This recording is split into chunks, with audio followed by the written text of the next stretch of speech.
So once that door is open, once you open the door for scrutiny, then you enter into a forensic audit. And my lord, what is that forensic audit? Now, in terms of Rule 29(4),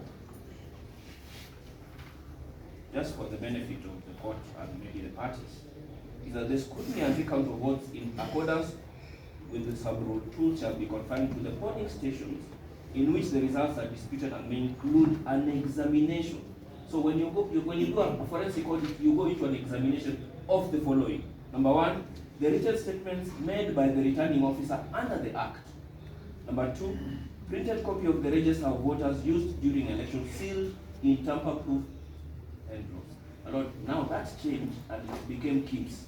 Now there is no longer, there are two registers. There is the manual register which is printed, and then there's a KIMS register which has the same. Then the copies of the results from each of the polling stations in which the results of the election are in dispute, the written complaints of the candidates and their representatives, the packets of spoiled ballots, the marked copy of the register, packets of counterfoils, packets of counted ballot papers, packets of rejected ballot papers, the polling station diary, the statements showing the number of rejected votes. That is what scrutiny is. And my lord, what are the prayers that he says that are general? Now, if, that is from my learned friend, Mr. Iguji. Now, if you go to, say, prayer 3.1, you see certified copies of the original copies of 38 filled at the polling stations listed in para B above. We are not seeking for the entire county.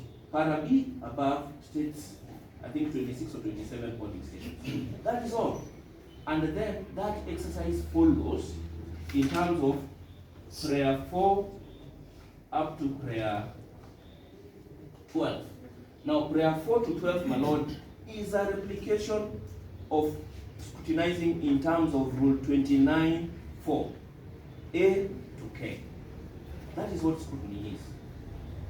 My lord, in essence, in my own terms, scrutiny is like a postmortem. When a person dies and you're doing a postmortem, you don't only open the heart, you open the mind. I mean, you check every organ, you examine the body, and then a doctor makes an opinion and says, based on all this, my opinion is that this is what led to the death. And that is what a scrutiny is. So once the court grants a scrutiny, it cannot do a limited scrutiny. It cannot say, just examine diaries. That is what the Supreme Court says in Nyaribo at para 153.4. So, my lord, that's the benefit of reading and taking time to understand the law. Now, it is submission that the court ordered scrutiny from the order full scrutiny and 29, and that there is no basis for any other form of scrutiny that can be ordered. yes, my lord, the Supreme Court says once you order scrutiny, in fact, it says once you order scrutiny, you do it in terms of Rule 33(4). You do it in terms of Rule now, which is 29(4). So you cannot say do scrutiny and just look at the diaries. I mean, that will make nonsense of the rule, and even the authority by the Supreme Court. It is binding to this court. My lord. Yes. They are saying that this is a fishing expedition. My lord, it is that not be true. Because we have specified that we say that it is 26 polling stations out of 643. That is 4.1% of the polling stations that are in Nyamira County.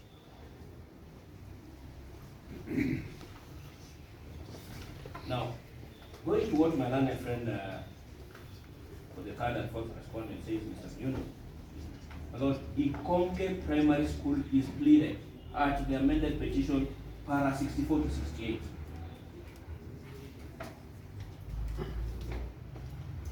The entire Ikonge terrain is set out in those paragraphs. Amended petition paragraph?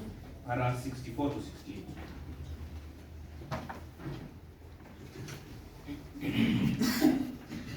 Now, I don't know whether it is pronouncement because maybe the PC names are hard for me. Nyakongo. My Lord, is at paragraph, as page 36, Roman 23 of the petition.